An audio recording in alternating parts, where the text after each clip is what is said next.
Hi friend, नमस्कार, जय जगन्नाथ। मु अनिता स्वागत करुँची मो यूट्यूब चैनल को।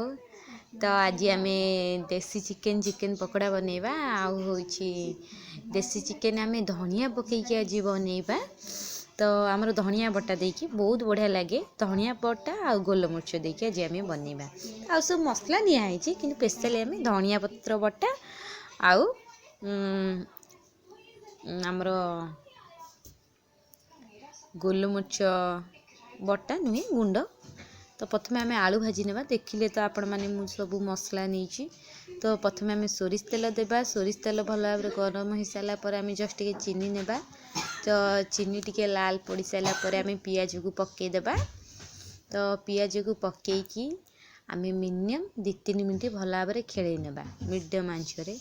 तो आम जो मसला नहीं ताकू पकईदेवा। मसलाटा पियाज आगुरी मु पकई था पियाज भाजिला टाइम रे ही पकईदेली।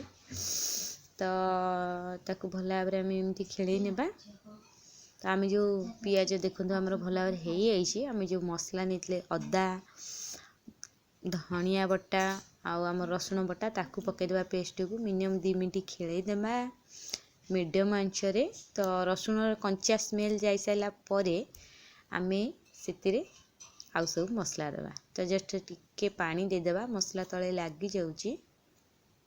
तो एबे आमे स्वाद अनुसार लुण पकई नेबा।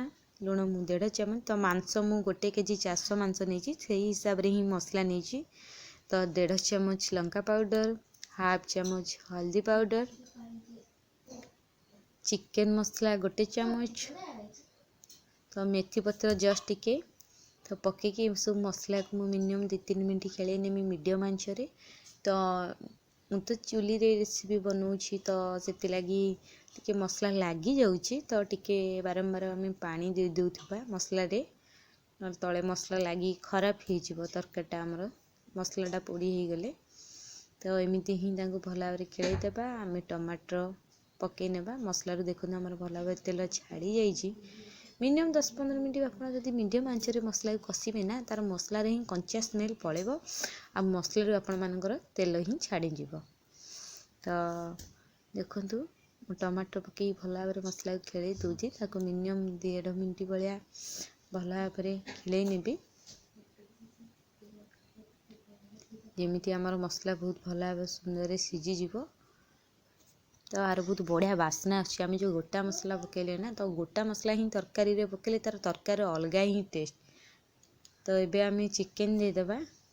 तो जोटू आमर देसी चिकेन टिके टाइम लगे आमको 45 मिनट कि 40 मिनट भाया सीझापी मांसटा। हाँ तो ताकू मांस पकईकी आम भल भाव खेल नेबा मसला सहित जमी आमर मांस भल भाव लगिज। तापरे आमे ताकू मिनिमम 5-10 मिनट कवर करके रखीदेवा।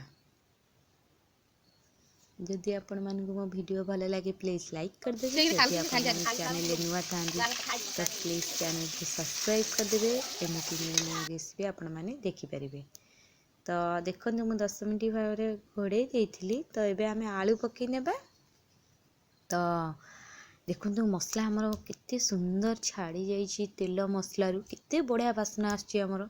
तो ଏବେ आमे पकईदेवा गोटा मसला। मुझे पाउच मसला ही पकाए आम जो टंकाकिया मसला मिले मुझे ही पाउच मसला ही पकाए कहीं से मसला ना बहुत बढ़िया टेस्ट लगे। बड़ मसला आपण मैंने देखिए बड़ मसला पैकेट आने तार भी एत भल टेस्ट ना। तो से लगी मुझे मसला पकाए। देखो आमर भल भाव मसला सीझी आलू भी सीझी मांस भी भल भाव मुझे किसी कषा मांस काढ़ी नेबी। तापर मुझे पानी देवी। तो जो आम गरम भात सहित खाइबा टिके झोल रहीबाटा भल भात सहित खाइले झोल भल लगे। तो मु बहलिया झोल ही रखी। तो मांस देखो आमर भल भाव पूरा सीझी मांस तेल ही छाड़ी आर बहुत बढ़िया बास्ना भी आसूची। तो मु मांस एबे काढ़ी नेली। एबे मु पानी देदेवी। पानी देकी मिनिमम ताकू 5-6 मिनट भल भाव फुटई नेबी। मु पानी देकी घोड़े देवी। तापर मु धनिया पत्र पकईकी काढ़ी नेबी। देखंतु तो एबे आमे तरकारी की मिनिमम 2-3 मिनट भल भाव हाई आंच रे फुटई नेबा। तरकारी फुटी साइला परे आमे सेतिरे धनिया पत्र पके देबा। धनिया पत्र पकेकी आमे तरकारी की तळको काढी नेबा। देखंतु हमर तरकारी एबे रेडी हे गला।